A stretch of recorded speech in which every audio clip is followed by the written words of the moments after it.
श्री भगवान वामन देव जी, आदरणीय भगवान श्री परशुराम जी, आदि गुरु श्री शंकराचार्य जी, कूटनीति शिरोमणि श्री चाणक्य जी, राष्ट्र की संपूर्ण जनता जनार्दन के श्री चरणों में मैं सुदामा महादलित ब्राह्मण आकाश शर्मा कोटि कोटि नमन करते हुए आप लोगों के समक्ष अपनी प्रार्थना प्रस्तुत करता हूँ। जैसा कि आप सभी लोगों को पता है, पिछले 1500 सालों से विदेशी षड्यंत्र चल रहा है ब्राह्मणों को खत्म करने का। उनके खिलाफ हर तरीके से मंदिरों में आक्रमण हुए, आश्रमों में आक्रमण हुए, हमारे करोड़ों पूर्वजों को काट दिया गया। ये सारे आक्रमण नहीं होते थे और सारे अत्याचार ब्राह्मणों पे हुए। पिछले 1000 साल से विदेशियों का शासन रहा, फिर भी इतिहास किताबें सुनियोजित तरीके से ऐसा हुआ कि ब्राह्मणों को अत्याचारी दिखा दिया गया। जब हमारा 1000 साल से शासन ही नहीं है तो हमने अत्याचार करके लिया। मीडिया और ठेकेदार लोगों द्वारा जो पिछले 1500 सालों से जो विदेशी षड्यंत्र कर रहा है ब्राह्मणों को अत्याचारी दिखाने का, आज उसका पोल खुलने का समय आ चुका है। मैं ये जानना चाहता हूँ कि आखिर ऐसा क्यों है, हमारे देश में ऐसा वातावरण मीडिया और ठेकेदार लोगों द्वारा क्यों बना दिया गया है कि दलित नेता सिर्फ दलित ही हो सकता है, मुस्लिम नेता सिर्फ मुस्लिम ही हो सकता है।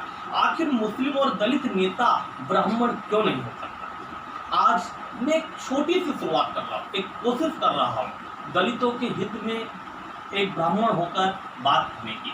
उम्मीद करता हूँ मुझे मीडिया और संपूर्ण राष्ट्र के जो सर्वोच्च पदों पे आसीन हैं वो लोग मुझे तवज्जो देंगे और दलित हित में मैं जो मांग रख रहा हूँ उसे अवश्य पूर्ण करेंगे। मेरी तरफ से जो सर्वप्रथम जो मांग है वो यह है कि सीए कानून का संशोधन का पाक, बांग्लादेश, अफगान में रहने वाले जितने भी दलित समाज के लोग हैं जो धार्मिक उत्पीड़न का शिकार हैं, यदि वो भारत में शरणार्थी के रूप में आवेदन करते हैं तो उन्हें उसी तारीख से भारत का नागरिक माना जाए। जिस तरह इजराइल में, दुनिया में यहूदी कहीं भी रह रहा हो, हजारों साल से रह रहा हो, यदि वो जिस दिन इजराइल में नागरिकता का आवेदन देता है उसी दिन से उसे वहाँ का नागरिक माना जाता है। मैं ब्राह्मणों के लिए नहीं कह रहा हूँ, मैं राजपूत, बनिया, सामान्य पिछड़ा वर्ग के लिए नहीं मांग रहा हूँ। पाकिस्तान और बांग्लादेश, अफगान से आने वाले दलित हिंदू जो दलित कैटेगरी में आते हैं वो जिस दिन से आवेदन करें उसी दिन से भारत का उन्हें नागरिक माना जाए। मेरी पहली मांग दलित हित में है। और दूसरी मांग जो दलित हित में करना चाहता हूँ वो यह है कि SC, ST, OBC में क्रीमो लेयर वर्ग को आरक्षण से मुक्त किया जाए, जिससे उनके बदले नौकरी में, चुनाव में, हर जगह उन लोगों को अवसर मिले। उनके समाज में जो अंतिम पायदान पे खड़े, अंतिम पंक्ति में के अंतिम बिंदु पर खड़े हैं, उन लोगों को आगे आने का मौका मिले। नंबर 3 जो मेरी मांग है, अमेरिका की तर्ज पर कोई भी सांसद 2 बार से अधिक न बने। अगर ऐसा होता है तो हमने देखा है कि लोग 30-35 साल से सांसद बने हुए बैठे हैं दलित नेता के नाम पर, और गाली वो सामान्य वर्गों को देते हैं कि यह सदियों से हम पे शासन कर रहे हैं, पीढ़ी दर पीढ़ी शासन कर रहे हैं। और जबकि देश में आज से 2 साल पहले IAS की परीक्षा में टॉप मोस्ट में आई थी टीना डाबी करके लड़की। उसके पिता भी कलेक्टर थे, उसके दादा भी कलेक्टर IAS अफसर थे, और तीसरी पीढ़ी है। मैं वो बनी है, उसकी प्रतिभा का कायल हूँ, अच्छा है, समाज में ऐसा होना चाहिए।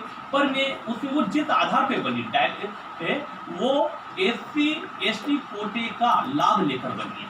मैं जो भी करोड़पति, अरबपति या पीढ़ी दर पीढ़ी इसका लाभ ले रहे हैं वो इसका लाभ न ले पाए, और इसलिए मैं चाहता हूं कि अमेरिका की तर्ज पर कोई भी 2 बार से अधिक सांसद न बने, जिससे 2 बार सांसद बनने के बाद अगला उसी दलित सीट पे, निर्वाचन क्षेत्र पे दूसरे दलित को मौका मिलेगा और दलित वर्ग में जो अंतिम पायदान पे खड़े उनमें राजनीतिक उभार आएगा।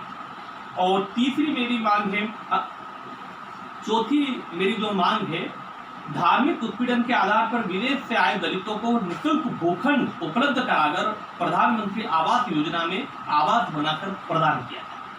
और मेरी ये जो मांगे हैं मैं उम्मीद करता हूं भारत सरकार स्वीकार करेगी और मेरी मांगों को अपनी आवाज से राष्ट्र के जो अग्रणी लोग हैं, जो हमेशा सनातन हित में, दलित हित में और सभी वर्ग के हित में आवाज उठाते रहते मेरे परम पूजनीय परम श्रद्धेय गुरु जी श्री नरसिंहानंद गुरु जी, अंकुर आर्य जी, राहुल आर्य जी, पुष्पेंद्र सिंह कुलश्रेष्ठ जी और जितने भी दलित नेता हैं, चाहे वो मायावती मैडम हो, चाहे वो उदित राज जी हों, चाहे वो रामविलास पासवान जी हों, और जय भीम का नारे देने वाले हमारे ओवैसी भाई, जिन्हें दलितों के लिए बहुत ज़्यादा चिंता है, वो दलित के प्रति उनका प्रेम इतना अगाध है कि अपने वर्ग से ज़्यादा वो दलितों के प्रति प्रेम दिखाते हैं। और जय अल्लाह के सिवा जय किसी की भी कहना यह कुरान पाक की रोशनी में सबसे बड़ा गुनाह है, फिर भी वो करते जय भीम और जय भीम का नारा देते, जबकि भारत माता की जय नहीं बोलते। वो सभी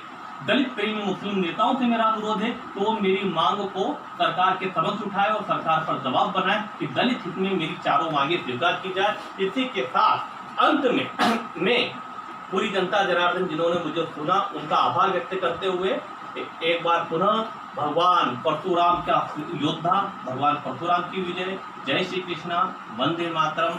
और एक अंत में छोटी सी मेरी अपील है कि बिहार में जो चुनाव हो रहे हैं उसमें हमारे आशुतोष जी की पार्टी चुनाव लड़ रही है, राष्ट्रीय जनता पार्टी, उनका चुनाव चिन्ह बल्ला है, उस पर बटन दबा के राष्ट्र हित में, समाज हित में और राष्ट्रीय जनता पार्टी को विजयी बनाने की कृपा करें। जय श्री कृष्णा, वंदे मातरम।